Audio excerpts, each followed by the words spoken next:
Howdy folks, welcome back to Bullets and Brass. Today we've got an interesting episode. This is me fixing my screw-ups. So, as you can see, we have an AR-15 upper. It is suppressed. If anybody is freaking out right now, don't worry, I do have the tax stamps. This is actually for an SBR. So it is a dual tax stamp setup normally. If you were in a state where you can have pistol ARs, obviously you could run this as a pistol with one tax stamp. But this is one of my preferred setups. I really like it. It's a 300 blackout. It's very quiet. It's comfy to shoot. It's a lot of fun. I really enjoy it. Basic primary arms optic, nothing special. I'm actually replacing the charging handle, but right now it's a BCM with the extended latch, which I really like. I just happen to be going to something a little different for this one. But what I did recently is I replaced the rail. And it's not obvious from the side, but if I point this toward the camera, you're going to see a problem real quick. So what we're doing today is we're going to take a look at the replacement rail. And I'm not going to take this one off on video. YouTube frowns on firearm assembly and disassembly videos. They get a little upset. So we're just going to show the new one and show how it's a little larger. Stay. So what we have is, so this is a Seekins Precision rail, and it is the MCSR version 2 12-inch MLOK rail. So they come very well packaged. It's nestled in its own little foam. Down at the bottom, we have the barrel nut setup, screws,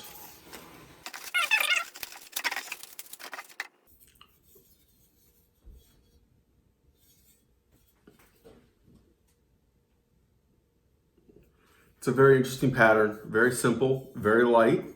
There is nothing spectacular and unique, particularly about this rail. However, what is special about this rail is that it is one of very few that has a large inner diameter. Now, a lot of rails can handle 1.3, 1.25 inch, but they're really not designed to put a suppressor underneath them. Or if they are, it's a narrow suppressor. Now in my case, this is a 30 caliber upper, and it's a 30 caliber suppressor. I didn't want to have a super small, narrow 30 caliber suppressor, because if I put that on a larger rifle, say a 308, not going to work so well. It won't do a whole lot of dampening. So what we have, and you can kind of see the difference so you can kind of see the difference right there. It's not super obvious. But if I put this down there, that is even with the end of the suppressor, you can see that there is much more room. And if I do this, and let's try how to scratch up my paint, there's a great deal of additional space. So I've had a few other Seekins Precision products in the past, and I've always been impressed. They are a very good machining company. They do a good job. They pay good attention to detail usually. And you do occasionally, like any company, see reports where something slipped through. So what I'm checking for here is that all the machining is properly deburred. It's nice and clean, that there's no finish issues.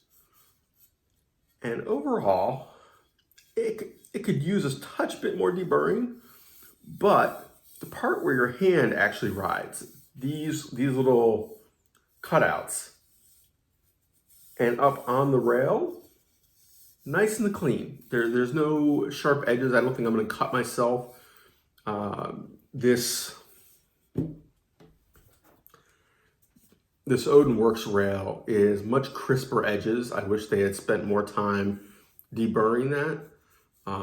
It's also very open. This is a super light rail, and you can get a finger in that opening. I mean, I can get my pinky finger all the way in under and be playing with the barrel. Now that is extremely light, and it is going on another build, but I figured I should do something with this one and get it straightened out, which is where the Seekins barrel or rail comes from.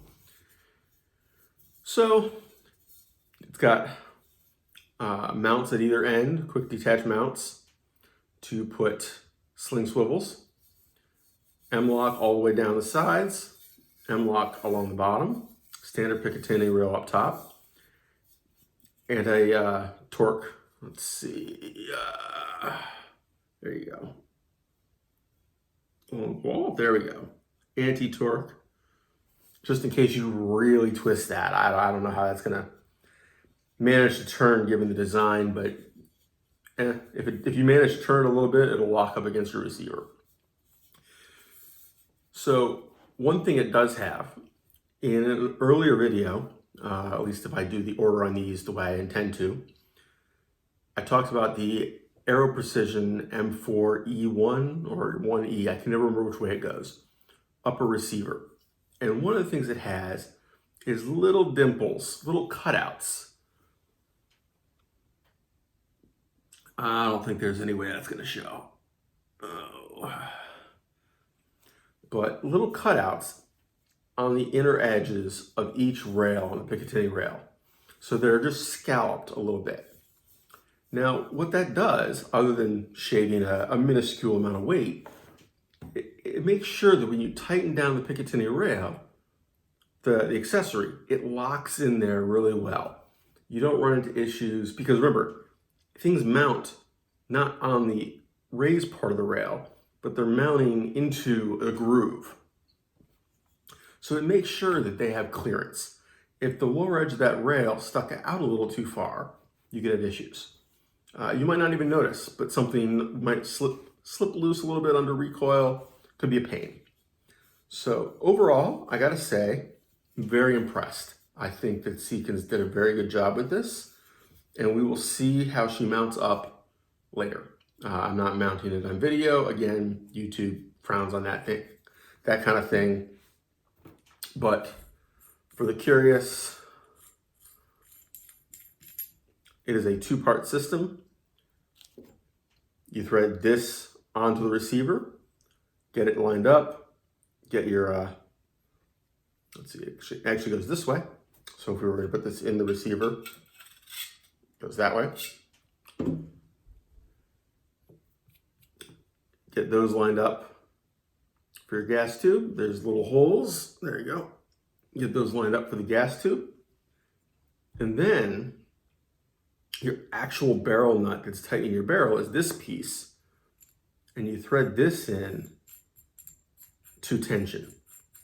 So the real trick is that you've got to make sure that this stays in place and you can get your gas tube through.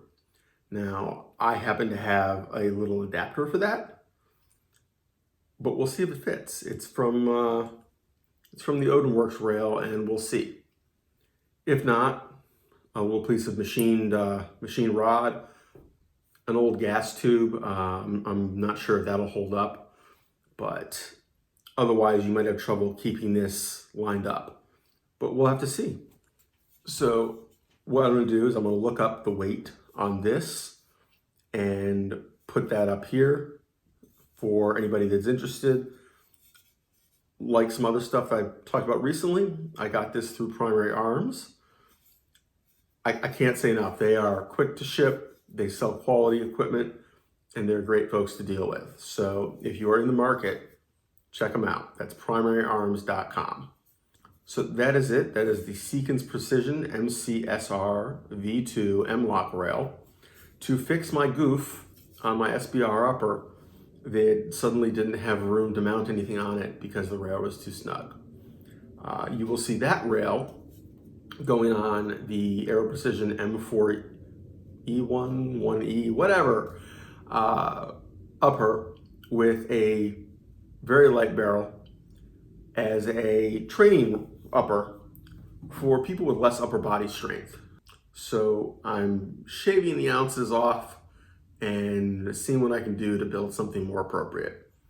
Definitely keep an eye out for the future of this piece and this upper. Anyway, take care, have fun, stay safe, y'all.